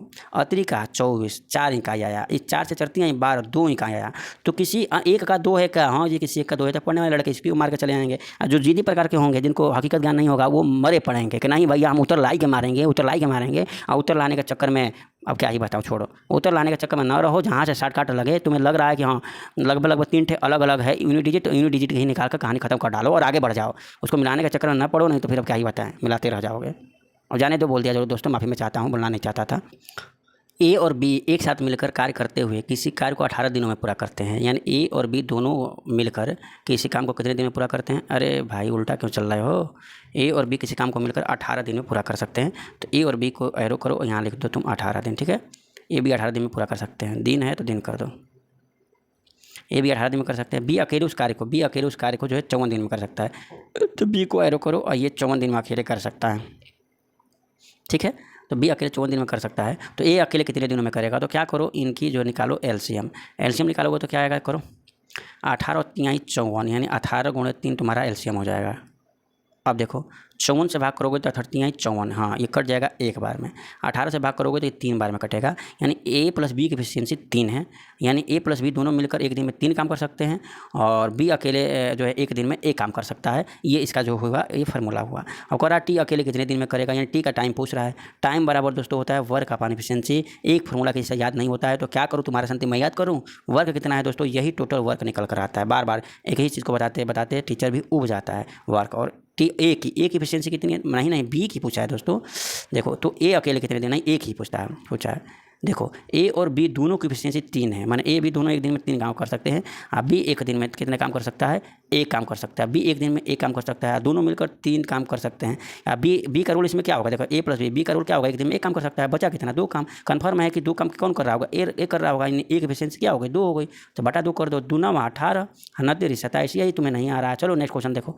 अब इस क्वेश्चन को हम और जो है समय नहीं देंगे। अगला क्वेश्चन है दोस्तों, यदि किसी संख्या का 35% उसके 25% से जो है 42 अधिक है तो संख्या, मान लो कोई भी संख्या का 35% कुछ होगा और उस संख्या का 25% भी कुछ होगा, तो ये 42 अधिक है। 42 अधिक क्यों है, क्योंकि 35 से बड़ा है जी। 25 से 35 बड़ा है, कितना बड़ा है, 10% बढ़ा है। अगर 25% ही रहा होता यहाँ भी तो कोई अधिक कम की बात होता नहीं होता, लेकिन ये 35% है, ये 25% है। कन्फर्म है कि ये बड़ा है, तो परसेंटेज में कितना बड़ा है, 10% बड़ा है। उसी के वजह से ये 42 जो है अंक अधिक हो जा रहा है।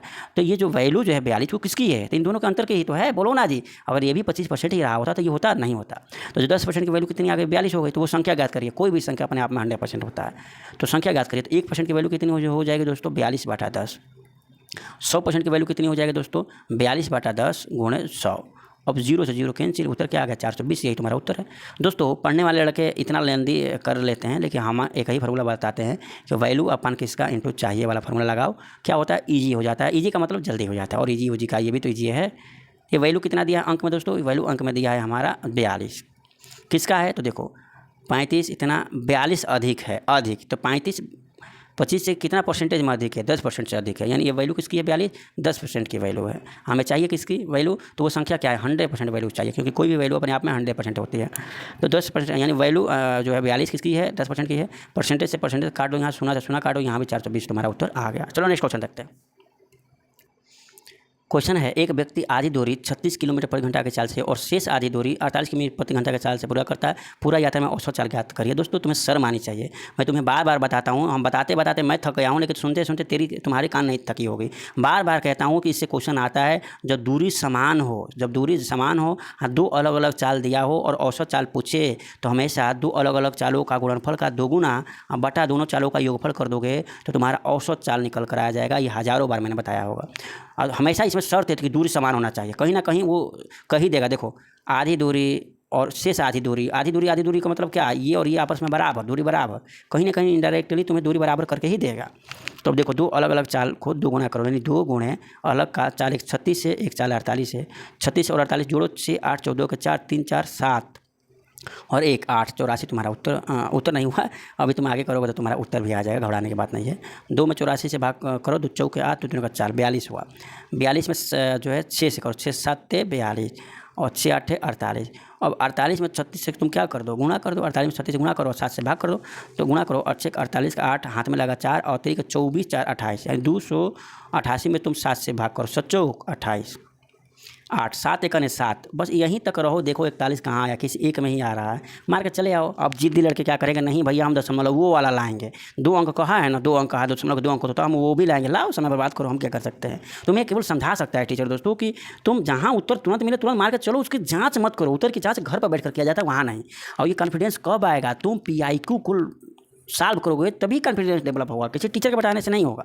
चलो नेक्स्ट क्वेश्चन देखते हैं। अभी इस क्वेश्चन को देखकर, सारणी को देखो तो तुम क्वेश्चन को देखोगे भी नहीं और नेक्स्ट क्वेश्चन को दबा दोगे, बल्कि तुम देखोगे तो काफ़ी इजी क्वेश्चन होता है। कैसे, देखो 2017 से 2020 तक समय दिया, ये सब नहीं पढ़ो, डायरेक्ट यहाँ पर देख लो। खुद ही तुम इस चार्ट को देखोगे तो ये लग जाएगा कि ये वर्ष है, PQRS कुछ होगा जिसका मान ये सब है, फलाना ठिकाना।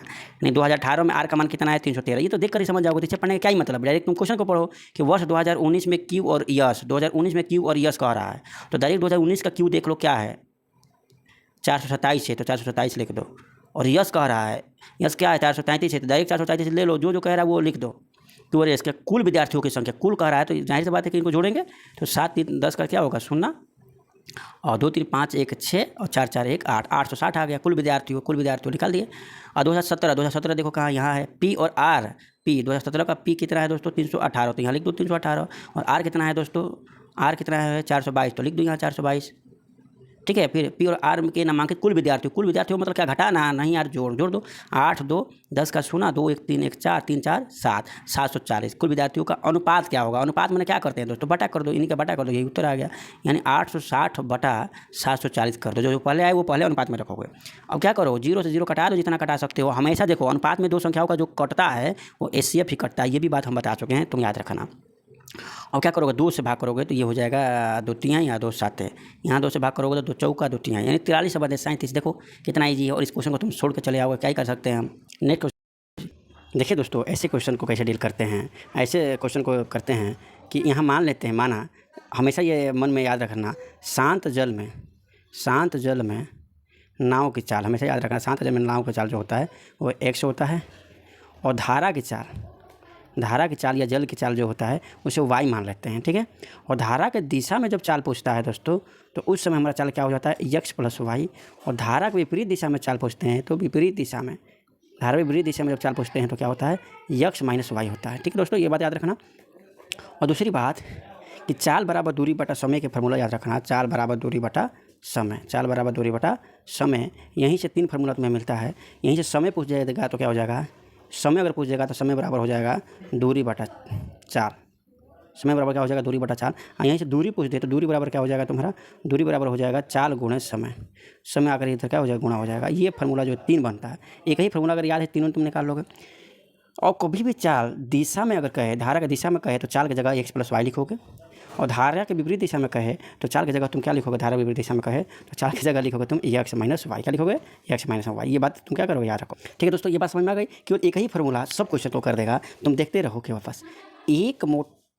एक मोटर बोट को धारा की दिशा में 95 किलोमीटर, धारा के दिशा में देखो, धारा के दिशा में 95 किलोमीटर और धारा विपरीत दिशा में 19 किलोमीटर जाने में बराबर समय लगता है। यार इसका मतलब क्या कि ये क्वेश्चन अपने आप से हमसे क्या बातें कर रहा है कि धारा का दिशा में 95 किलोमीटर चलने में जो समय लगता है, वही समय हमारा धारा के विपरीत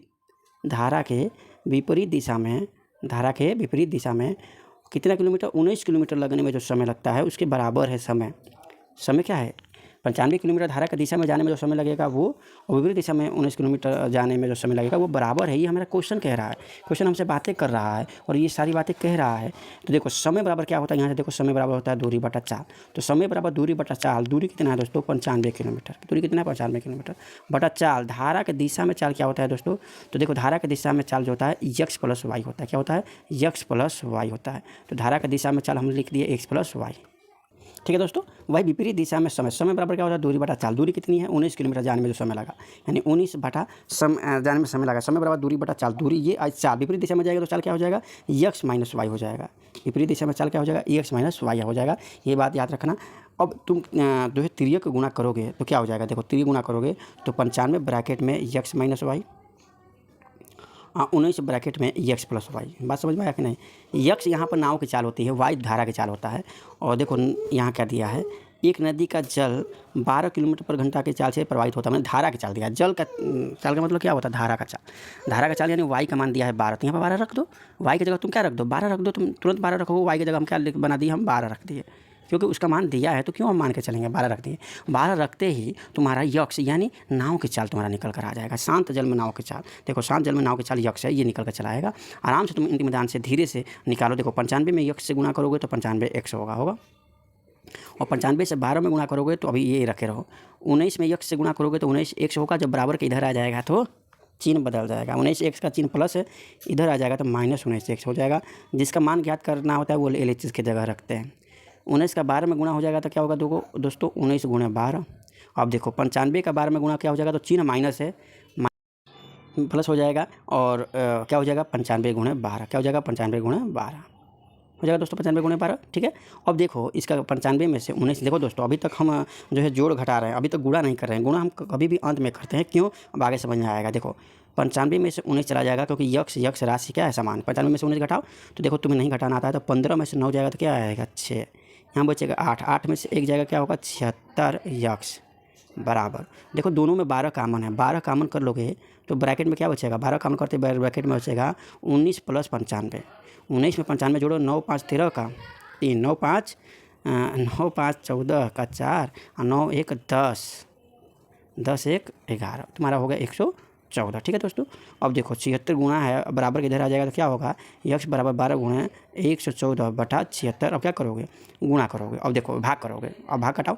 देखो भाग से कटाने के लिए तुम क्या करोगे, ये जो है 2 से काटोगे तो 2 3 6 और 2 8 16, 38 हो गया। 2 से करोगे तो 6 होगा, फिर 2 से करोगे तो इसमें 2 से भाग करोगे तो 2 3 6 3 होगा, इसमें 2 से भाग करोगे तो 19 होगा। और 19 का अगर पहाड़ा तुम्हें याद होगा, 19 का पहाड़ा याद हो जाएगा तो 19 5 95, 19 6 14 हाथ से होता है, 6 बार में कट जाएगा। क्या कितने बार में, 6 बार में कट जाएगा। यानी ऊपर क्या बचा, ऊपर तुम्हारा बच्चा यहाँ पर 3 और ऊपर 6, यानी 18 किलोमीटर पर घंटा। 18 किलोमीटर प्रति घंटा किसकी चाल हो गई दोस्तों, नाव की चाल हो गई। तो देखो अब नाव की चाल तुम्हें पता हो गया कि कितना हो गया 18 किलोमीटर प्रति घंटा, और जल की चाल तुम्हें पता है, धारा की चाल 12 किलोमीटर पर घंटा। तो धारा की दिशा में अगर चाल तुम याद करोगे तो क्या आएगा, धारा की दिशा में याद करोगे, धारा की दिशा में तो चाल जुड़ जाएगा। यानी 12 + 18, 12 + 18 क्या होगा 30 किलोमीटर पर घंटा। और धारा की विपरीत दिशा में अगर याद करोगे तो चाल क्या आएगा, तो तुम्हारा 18 - 12 क्या हो जाएगा 6 किलोमीटर पर घंटा। तुम्हें चाल पता होगा धारा की दिशा में 30 किलोमीटर पर घंटा, विपरीत दिशा में क्या पता होगा 6 किलोमीटर पर घंटा। अब क्या है, कह रहा धारा की दिशा में 60 किलोमीटर चलने में और धारा विपरीत दिशा में 68 किलोमीटर दूरी तय करने में, मैंने 60 किलोमीटर जो चल रहा है वो धारा की दिशा में चल रहा है, और जो 68 किलोमीटर चल रहा है वो धारा के विपरीत दिशा में चल रहा है। दोनों में चलने में लगा समय, समय बराबर क्या होता है दोस्तों, दूरी बटा चाल। दूरी 60 किलोमीटर है और धारा की दिशा में चाल क्या है, x + y जुड़ जाता है, यानी 30 प्लस 68 किलोमीटर विपरीत दिशा में जाना में, तो 68 किलोमीटर दूरी और समय कितना, माफ़ करना, दूरी चाल बराबर क्या होता है, समय बराबर होता है दूरी बटा चाल। दूरी बटा चाल, विपरीत दिशा में चाल क्या है दोस्तों, यक्स है। माफ़ करना, अच्छा 18 में से 12 जाएगा तो 6 आया था, देखो यहाँ पे 6 आया था। ये तुम्हारा समय है, इतना घंटा तुम्हारा समय लगेगा। चलो अब इसको कैसे करेंगे अच्छे से देखो। 60 में 30 से भाग करोगे तो कितना घंटा, 2 घंटा। 68 में 6 से तुम भाग करोगे, 68 में 6 से भाग करोगे तो 11 × 66, इन 11 घंटा प्लस, देखो 11 घंटा प्लस, देखो 11 घंटा, 11 × 66, 11 घंटा प्लस, और बचेगा देखो 11 × 66 2 घंटा बचेगा। कितना बचे घंटा, 2 बचेगा, यानी 2/6 अलग अलग 2 घंटा होगा, लेकिन उत्तर मिनट में भी आ रहा है। तो ये देखो ये तो घंटा हो गया, 11 और 2 तुम्हारा कितना घंटा हो गया, 11 2 13 घंटा तो सीधा हो गया। कितना घंटा, 13 घंटा तो सीधा हो गया। और प्लस देखो 13 घंटा आते ही तुम इसको मार के चले आओगे, लेकिन अगर देखो इसको भी समझो, 2/6 घंटा अलग है, तो 2/6 घंटा, 1 घंटा में 60 मिनट होता है, 60 से क्या कर दो, गुणा कर दो, तो क्या हो जाएगा तुम्हारा, कट जाएगा 10 और 10 और 2 में गुणा करोगे तो 20, यानी 13 घंटा 20 मिनट। देखो 13 घंटा 20 मिनट, केवल घंटा वाला भी मारकर जो है चले आओगे। ऐसे ही क्वेश्चन दोस्तों इजी होता है, तुम्हें लग रहा होगा लेंदी होगा, लेकिन ये सब समझाने के लिए इतना बड़ा चीज़ मैं लिखा हूँ। तुम इस चीज़ को अगर रट डालोगे कि भैया शांत जल में नाव के चाल यक्स होता है, धारा के चाल वाई होता है, दिशा में पूछे तो जोड़ते हैं, विपरीत दिशा में पूछता है तो घटाते हैं, और एक ही फार्मूला जो अलग अलग रूप में होता है ये याद रहेगा, तो क्वेश्चन जैसे कह रहा है उसे लिखते जाओगे, तुम्हारा उत्तर पता नहीं कब अपने आप चला आएगा। चलो नेक्स्ट क्वेश्चन देखते हैं। नेक्स्ट क्वेश्चन है दोस्तों, किसी राशि का 6% वार्षिक ब्याज की दर से 5 वर्ष का अवधि के लिए साधारण ब्याज। दोस्तों साधारण ब्याज का मतलब होता है कि हर साल में समान ब्याज, या हर साल में वही ब्याज जो पहली साल लगा हो। ठीक है, यानी 6% वार्षिक का मतलब हुआ हर साल 6% ब्याज देंगे, हर साल 6% ब्याज देंगे, हर बार 6%, और 5 वर्ष तक ब्याज देना है। तो 1 साल में 6%, तो 5 साल में कुल कितना % ब्याज दोगे दोस्तों, तो 5 × 6 यानी 30% तुम ब्याज दोगे। ठीक है, 30%। हाँ, मूलधन अपने आप में कितना होता है 100%, यानी 100% कोई मूलधन तुम्हें देगा, तो तुम 6 साल बाद ये मूलधन तो दोगे ही दोगे, साथ में ये 30% का तुम ब्याज भी दे दोगे, यानी कुल कितना % तुम दे दोगे उसको, 130% दे दोगे। ये बात याद रखना, यानी 100% किस में बदल जाएगा 6 साल बाद, 130% में बदल जाएगा। ये प्रारंभिक वैल्यू, ये अंतिम वैल्यू होता है।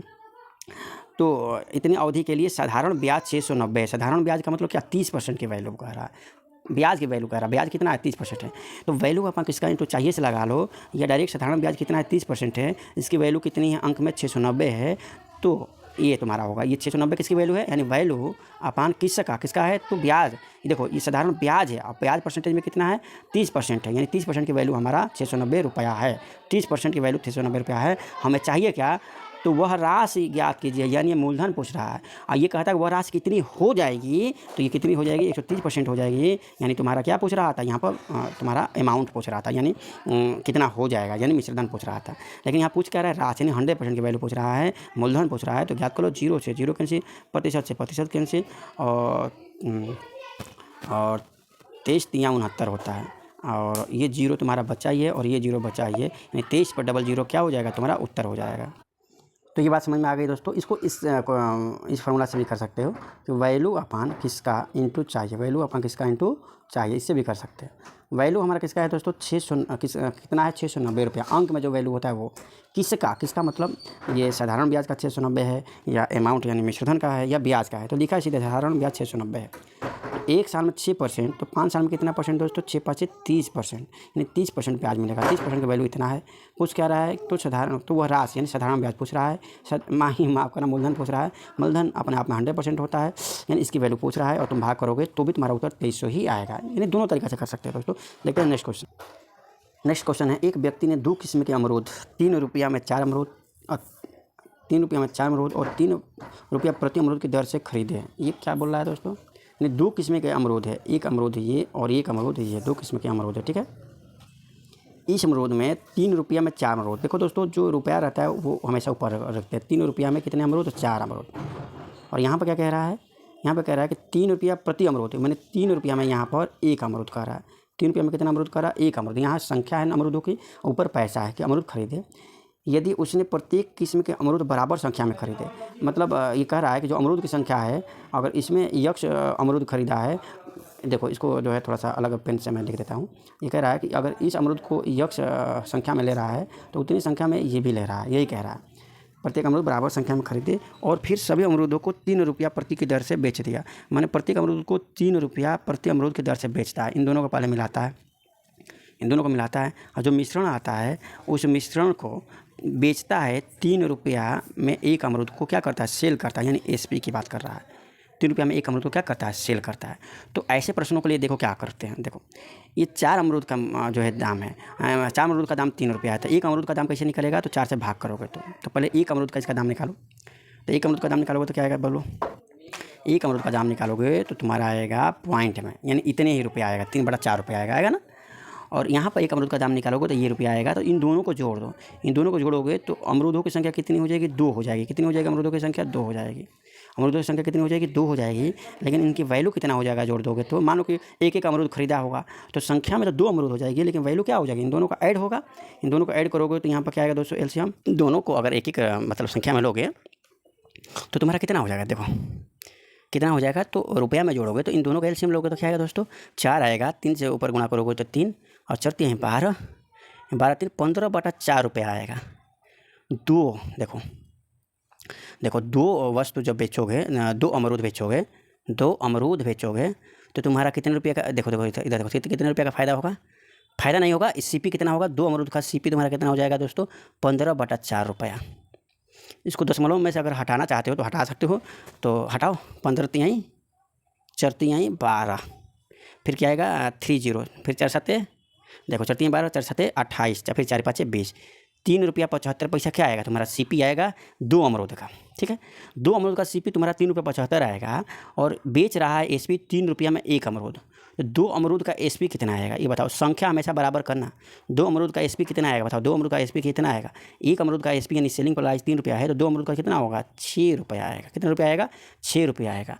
तो लाभ प्रतिशत पूछ रहा है, और लाभ प्रतिशत बराबर क्या होता है, तो मैं प्रतिशत पढ़ाया हूँगा, नहीं भी पढ़ाया हुआ तो याद रखना कि लाभ प्रतिशत बराबर होता है लाभ बटा जिससे भी तुलना करें, यानी हमेशा सीपी से तुलना होता है। लाभ बटा सीपी इंटू 100, यही लाभ प्रतिशत होता है, ठीक है दोस्तों। कभी भी किसी का भी फार्मूला पूछे प्रतिशत का, तो जो बगल में है वो हमेशा ऊपर रहेगा, जिससे तुलना करनी रहती है वो नीचे रहता है। गुणे 100 वो चीज़ संख्या जो है प्रतिशत में बदल जाएगा। अब लाभ प्रतिशत, लाभ कितना हो रहा है, देखो इतने रुपया में 2 खरीदा और इतने रुपया में 2 बेचा। दोस्तों 2 का ग्रुप क्यों बनाए हैं, क्योंकि एक अमरूद में मान ले रहे हैं बेचा हो। एक चीज़ और, तुम 4 अमरूद बेचो, 6 अमरूद बेचो, 8 अमरूद बेचो, लेकिन प्रतिशत में हमेशा मान समान ही आएगा। यही तो खेल है, हर वस्तु अपने आप में सेम परसेंटेज का होता है, यानी 100% का होता है। तो अब देखो इतने में खरीदा, इतने में बेचा, तो कितना % लाभ होगा। तो पहले तो तुम 6 में से 3 घटाओ तो क्या आएगा 3 रुपया। इस 3 में से 75 घटाना है, 75 पैसा है, तो 3 रुपया को तुम 2 रुपया प्लस 1 रुपया में कन्वर्ट कर दो। 2 रुपया तो सीधा सीधा लिखो।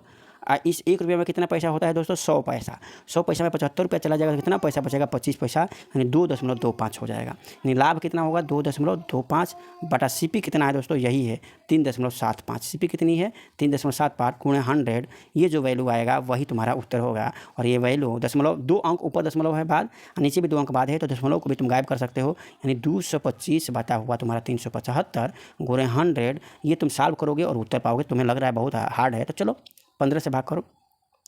225 15 का वर्ग होता है, ठीक है, तो ये 15 से कट जाएगा। 15 से कटेगा तो क्या होगा, 15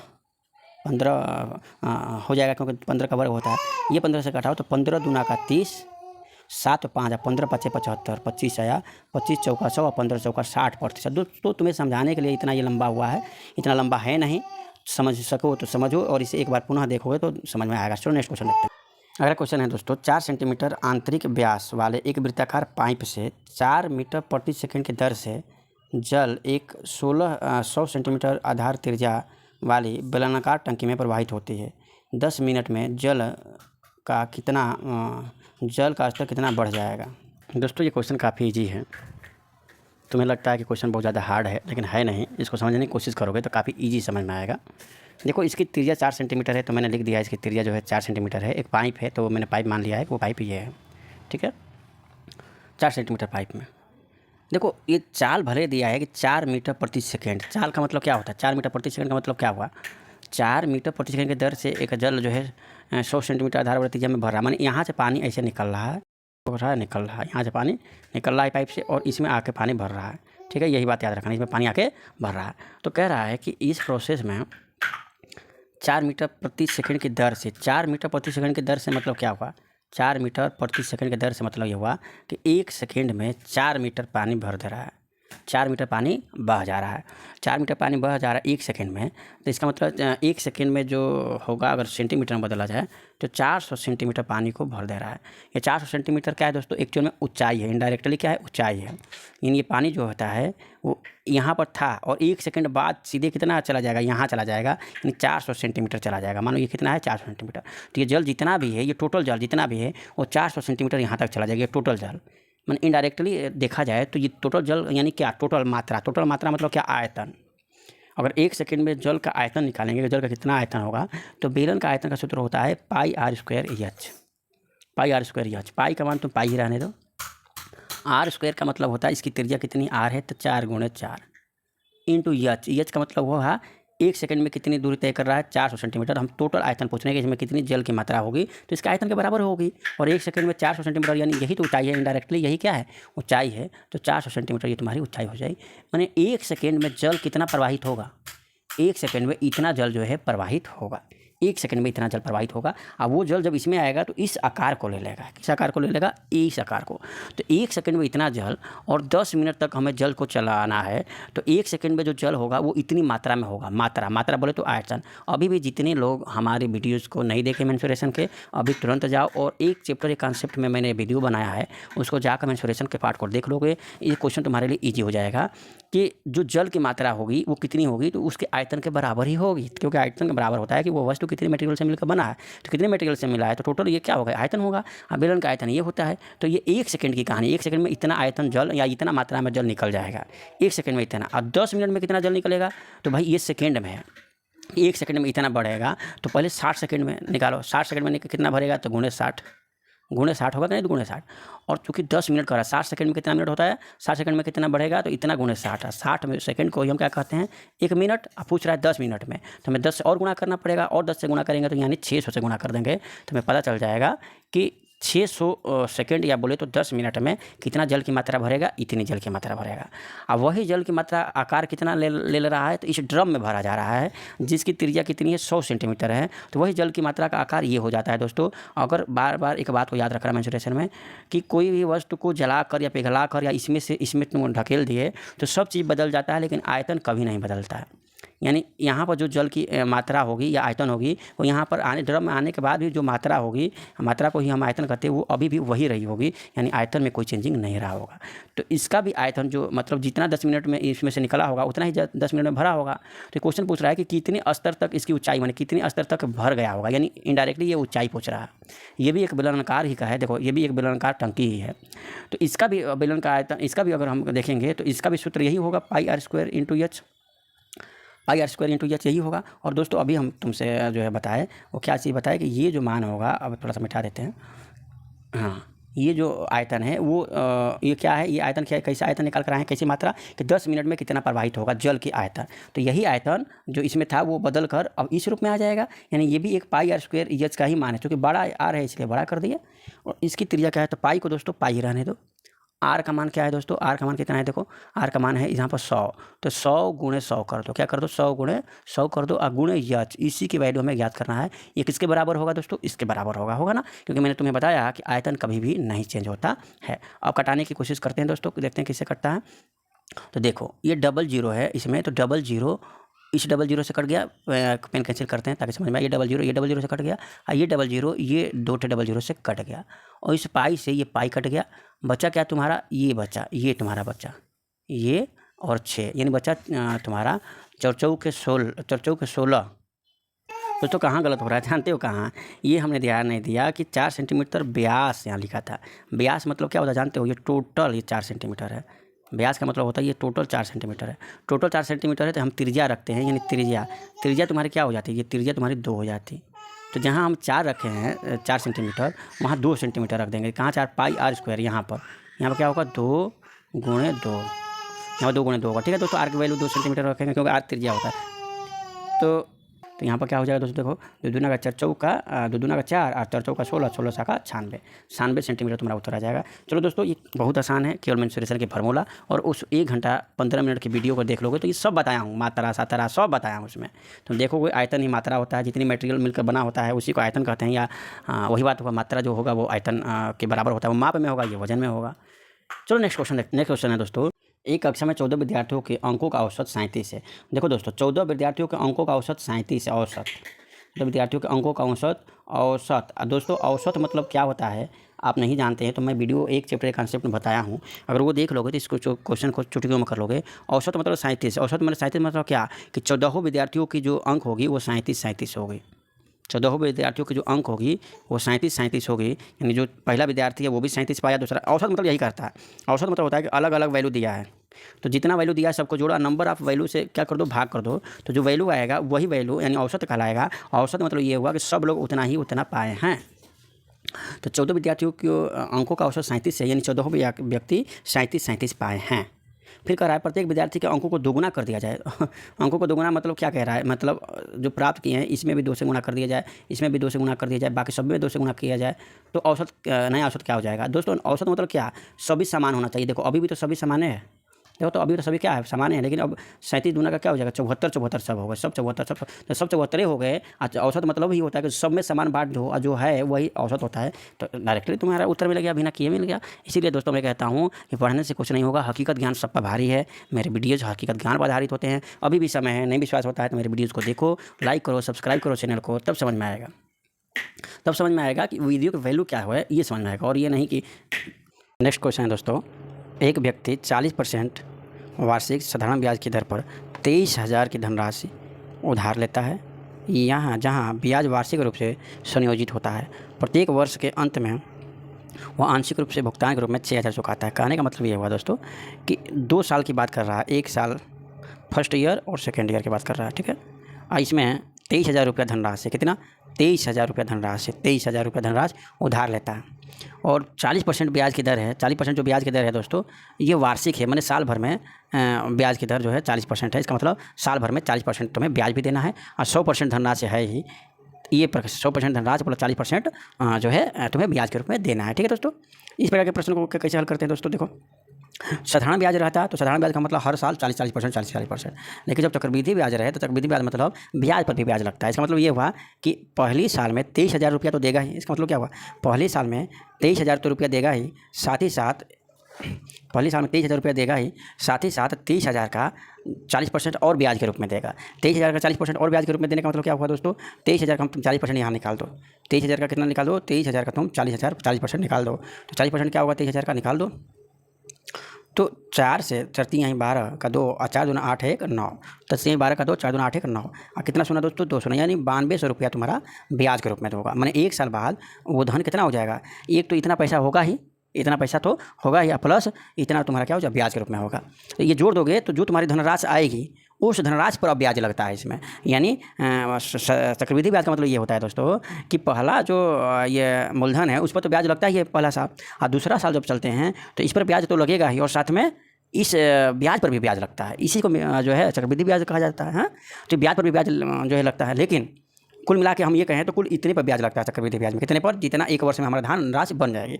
तो एक वर्ष में धनराशि हम कितना हमारा बन जाएगी दोस्तों, 23,000 तो हमारा मूलधन ही हुआ प्लस इतना ब्याज हुआ।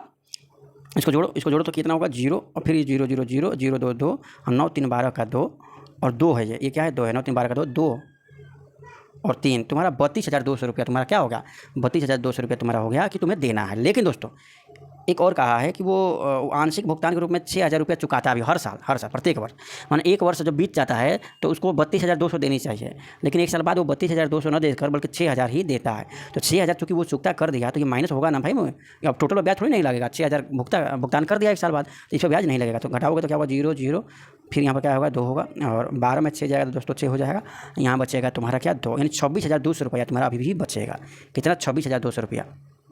यानी तुम 26,200 रुपया और क्या करोगे, 26,200 रुपया उसको और क्या करना पड़ेगा, जो है दूसरे साल के लिए और कंटिन्यू करता है, क्योंकि 6,000 ही दिया है, 26,200 बचा, तो जो 26,200 बचा इसी पर ना फिर 40% ब्याज लगेगा। इसमें सब इंक्लूड है, सब क्या है इसमें इंक्लूड है। तो इसी का जो है हम क्या निकालेंगे, 40%। तो इसमें 40% निकालें या डायरेक्ट 40% ब्याज प्लस क्या, प्लस 100% ये अपने आप में, तो डायरेक्ट 140 भी निकाल सकते हो। लेकिन हम तुम्हें इतना प्लस इसका 40% निकालेंगे और इसको क्या करेंगे, जोड़ेंगे। माने ये तो तुम्हें देना ही देना है दूसरे साल, क्योंकि ये अब क्या बन जाएगा, मूलधन बन जाएगा। ये क्या बन जाएगा, मूलधन बन जाएगा। यानी इतना तुम्हें देना ही है देना है, और साथ में इसका 40% भी तुम्हें देना पड़ेगा। और इसका 40% क्या होगा, तो देखो 40% मैंने क्या, 40/100, 40/100 मतलब क्या, 0 से 0 कैंसिल हो जाएगा, और यहाँ से एक ये 0 कैंसिल हो जाएगा, और फिर गुणा होगा तो 4 में जो है ये 0 कैंसिल होगा, गुणा करोगे 4 में 0 से, तो ये से 0, 4 दूना 8 और 4 छक्का 24 का 2 हाथ में लगा क्या, 2 और 4 दूना 8 2 10, यानी 10,280 रुपया और क्या होगा, ब्याज होगा। इतना तुम उसको क्या करोगे, पेमेंट करोगे। इन दोनों को जोड़ो तो पहले जैसे मूलधन ये हुआ, ये तो दोगे ही, साथ में 40% ब्याज ये दोगे। टोटल कितना अमाउंट तुम दोगे, टोटल अमाउंट देने जाओगे तुम 2 4 2 2 4 6 और 2 1 3 36,480 रुपया। लेकिन दूसरे साल भी 6,000 तुम चुकाओगे, क्योंकि हर साल 6,000 चुका रहा है। तो इसमें से 6,000 क्या करोगे तुम, माइनस करोगे। तो 6,000 जब माइनस कर दोगे तो तुम्हारा बचेगा कितना, इसमें 6,000 माइनस करोगे तो 0 8 4 0 ने 30,480 रुपया, 30,480 रुपया, और यहाँ है 30,680। कहीं ना कहीं तुम्हारा कुछ मिस्टेक हो रहा है। 26,200 यहाँ लिखा हूँ, देखो 32,200 0 0 2, यहाँ 92, 4 में 0 से करोगे 0, 4 12 का दोस्तों कुछ हल्का सा मिस्टेक हुआ होगा। एक बार कैलकुलेशन में तुम देख लोगे क्या हुआ है। यहाँ पर दोस्तों मिस्टेक हुआ है, 0 4 में 0 से गुना करिए 0, 4 दूना 8, 4 छक्का 24 का 4 यहाँ होता, और 4 दूना 8 2 10, यहाँ 4, यहाँ 4 जब होता तो अब तुम क्या होता, यहाँ पर 4 जोड़ोगे तो 4 2 क्या होगा, यहाँ पर देखो 0 4 2 यहाँ पर क्या हो जाएगा, 6 हो जाएगा। जब यहाँ 6 हो जाएगा तो यहाँ भी क्या हो जाएगा, 6 हो जाएगा, यानी 30,680 ये तुम्हारा क्या हो जाएगा, राइट आंसर। दोस्तों जैसा कि आपने देखा ही, जिस प्रकार क्वेश्चन कहता है उस प्रकार से तुम करते जाओ। वो कहा कि 40% ब्याज, तो 23,000 का हम 40% निकाले तो दोस्तों क्या हुआ, 9200 हुआ। तो हमने जोड़ दिया कि भाई 23,000 तो हम देंगे, ये साथ में 9200 रुपया ब्याज के रूप में देंगे। लेकिन वो कह रहा है कि हर साल 6,000 वो चुकता कर रहा है, तो हर साल मैंने एक साल बाद भी 6,000 दिया होगा, तो देने के बाद क्या बचा हुआ, इतना। अब ये मूलधन हो गया, इसका फिर दूसरे साल तुम 40% ब्याज दोगे। 40% ब्याज कितना आया दोस्तों, तो इसका 40% ब्याज इतना आया। तो टोटल हम मूलधन और प्लस ब्याज जोड़ दिए, तो इतना तुम्हें देना चाहिए। लेकिन तुम 6,000 पहले से दे ही रहे हो, तो 6,000 अभी भी दे दिए, बचा कितना, 30,680। अब इस पर क्या लगेगा, तुम्हारा ब्याज लगेगा। ठीक है दोस्तों, इस प्रकार से तुम्हारे ये सारी क्वेश्चन जो है संपन्न होता है। और हमें विश्वास है कि इस प्रकार से यदि आपको प्रीवियस ईयर क्वेश्चन को सॉल्व करते हो तो आप निश्चित मानो कि आप जो है 20 में से 20 क्वेश्चन को जो जरूर कर लोगे। चलिए दोस्तों, जिन भी दोस्तों को ये बातें अगर समझ में आ रही होगी, 10% भी समझ में आ रही होगी, तो प्लीज़ आपसे रिक्वेस्ट है कि मेरे चैनल को सब्सक्राइब करें, लाइक करें और अपने दोस्तों के साथ शेयर करना ना भूलें। धन्यवाद दोस्तों।